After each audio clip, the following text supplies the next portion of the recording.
Body त्याचा वापर करते. ज्या वेळेला तुम्ही बॉडीपासून एक वस्तू घेऊन टाकता, घेतच नाही, बॉडी त्या गोष्टीला होल्ड करून.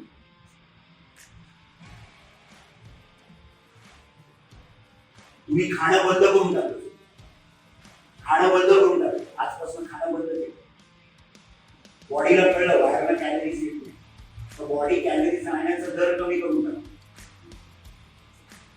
कारण का बाहेरून कॅलरीज येत नाही, बॉडी काय करणार, कॅलरीज आणण्याचा दर कमी करून, मेटाबॉलिक रेट तुमचा कमी होणार.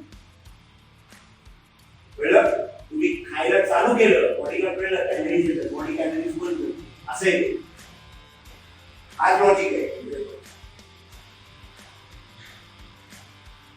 समजतंय? क्लिअर आहे?